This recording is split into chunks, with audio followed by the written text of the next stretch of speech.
The time has finally come when I have my hopes and dreams crushed. I'm about to go watch the Borderlands live action, actually here movie. Please, please be good. Bro, I don't even know where to start. I don't even know where to start. Um, I mean, it's exactly what you think it would be from this movie. Looking at it, just from when we first saw the casting, it's exactly what you thought it was going to be from that moment. Um, Boring comes to mind. Claptrap is annoying as hell. The only times the movie got giggles out of me is when I saw Claptrap getting shot, thrown off of ledges. That was pretty much the only time the movie got even a giggle out of me, was when they were hurting Claptrap.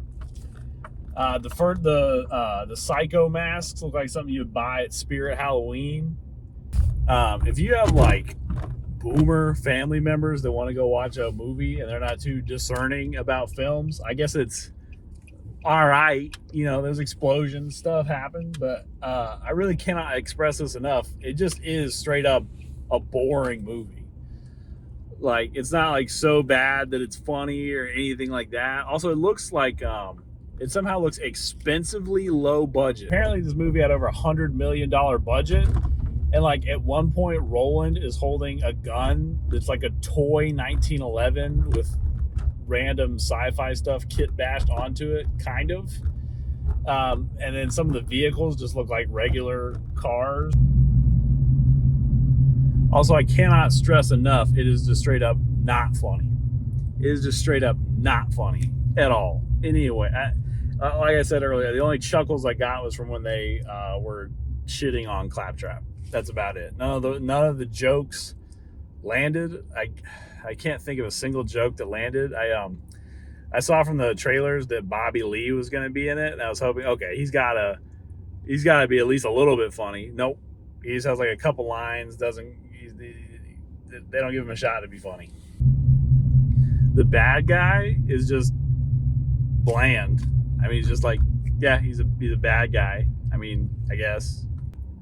I remember back in the days when I was naive, thinking the biggest problem with this movie would be the casting. Why everybody's triple the age of how they appear in the games. That is not the issue. That is the least of the issues. But it did seem that everybody completely phoned it in, except for, I guess, Tina. I guess Tiny Tina, whoever plays her, she's the only person who didn't completely phone it in. Multiple scenes where they're just trying for laughs every 3 seconds, and it doesn't work. Not a single attempt of it lands. Not one.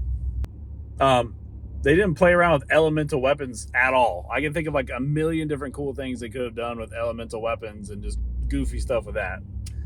Fun action stuff. They did not use an elemental weapon one time. Not once. One of the few things that I will actually say good about the movie is, I didn't look it up, so I don't know, but if you told me, I would believe you that the guy that plays Marcus from Marcus Munitions, that sounds exactly like him. I don't know if they got the actual guy to ADR the actor, or if that is the actor that also is the voice. That was really good. I'll give him that one. Another good thing about the movie, there's a scene where they get to Bloodshot Stronghold, which is in which one? The second game. That was the closest to feeling like Borderlands that the movie gets, is when they're in Bloodshot Stronghold. That is the closest they get to actually feeling like you're in Borderlands. Yeah, I think that's the only couple things I can think of that were actually good about the movie. It was just a snooze fest. If I'm being for real, it was a snooze fest. It's like something I'd see on the sci-fi. So it had like $120 million budget or something. I think they would have got a similar, if not better, result if they went with the guys that make the damn Sci-Fi Channel movies, because that is about the quality of the visual effects, props, stuff like that. I guess some more of the less obvious CGI stuff, like the environments, maybe that wouldn't have been as good. But then if you gave those guys that same budget, half the budget, they would have came up with it looking exactly the same. There's some spots where the green screen just looks goofy, like it's goofy levels of CG, like YouTuber levels of green screen CG. Overall, out of 10, what would I rate this movie out of 10? I have to give it a couple points because, like, you can set your dad in front of it, right? You can set your old man dad in front of it. My dad will love this movie. So that gives it a solid 2. Solid 2 points because you can put dad in front of it.